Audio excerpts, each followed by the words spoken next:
Hi guys, welcome back to another video, and today we're going to be talking about food poverty in Flintshire, and this video will include some of the websites that provide this information like committeemeetings.flintshire, flintshire.foodbank, haywire theatre and flintshire.gov, and for anyone who does want to go check the links out, they will be in the description below.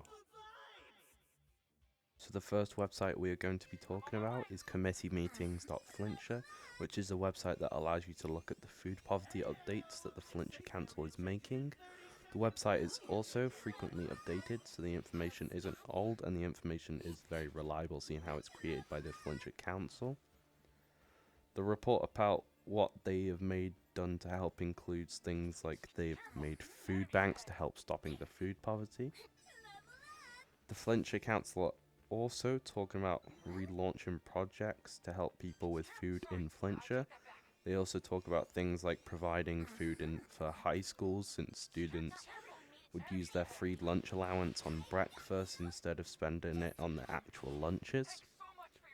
If you didn't believe that this information was that reliable before, then what if I said that this information was gathered from a chief officer in housing and communities, which makes it more reliable since he is a very important person because they sort out things that are in everyone's daily lives.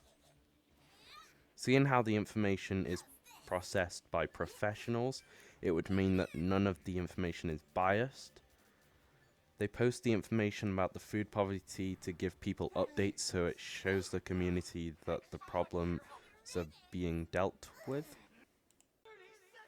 So the second website that I am going to be talking about is Flintshire Food Bank's website, which was established in 2011 and started operating in 2012. Flintshire Food Bank can be very reliable as they update their website frequently. The Flintshire Food Bank is a very helpful website since it tells you how they have updated previous people with food poverty situations. The Flintshire Food Bank is also a part of a really important charity known as Trust Network, which helps support loads of different food banks, which will make this website more reliable. Flintshire Food Bank's website doesn't have a bias since it focuses on facts instead, like the amounts of food parcels distributed, where donations come from, and what services they offer to people. This website can help students learn more about food poverty in Flintshire while also allowing them to donate to the cause. The website provides information about how they have helped support families during families' financial difficulties. They also share stories about things that have happened to people and how the food bank have helped them get through their tough times. One of the people that are shown on the website is a woman called Holly, which her daughter fell ill, so Holly had to stay with her in the hospital, which made her close her shop for a bit, so she wasn't able to earn money in that time frame.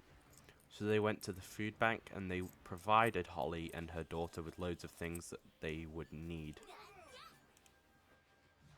So the third website that I am going to be talking about is known as Haywire Theatre, which tells us things like how people in Flintshire feel about food poverty, and it also tells us that 88 of 94 people think there is a food poverty in Flintshire. These statistics tell us that food poverty in Flintshire is a serious problem.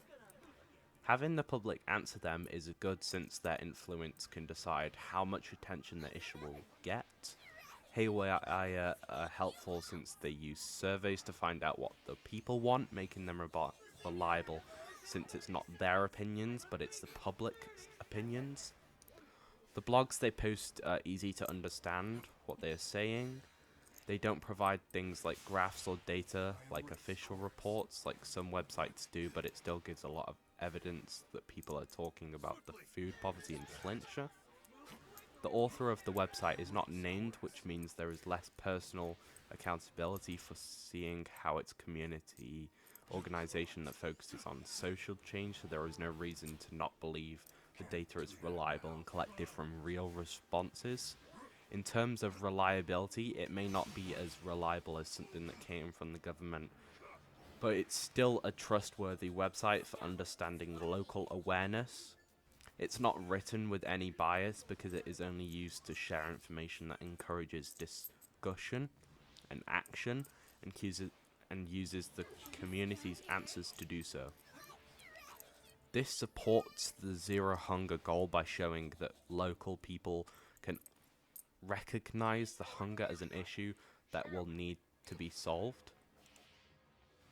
The final link that I'm going to be talking about is known as flintshire.gov, which is a part of the Good Food Partnership, which brings together local organizations, which also includes charities and community groups too. And they work to reduce food poverty and help improve access to healthy food in Flintshire. Since it's posted on the council's official site, it is reliable and factual. The page also explains things like the aim/goals of the partnerships, which includes things like making sure everyone has access to tasty and nutritious food, and to make it affordable too. The author isn't named, but since it comes from the council and is written and reviewed by professionals who are guaranteed accuracy and neutrality, we can tell that it was made by pros just by reading it because it sounds formal and informative. This website can be very useful for people who want to search and find information about food poverty in Flintshire, as it provides loads of information about it, while also showing real examples of how local government and communities work together. It supports the zero hunger goal because it aims to create a sustainable local food system that will hopefully ensure that no one goes hungry again. I hope you've all enjoyed this video, and if you want to learn more about the links that I have mentioned in today's video, then all the links will be in the description below. Thank you. Sorry for the lag, by the way.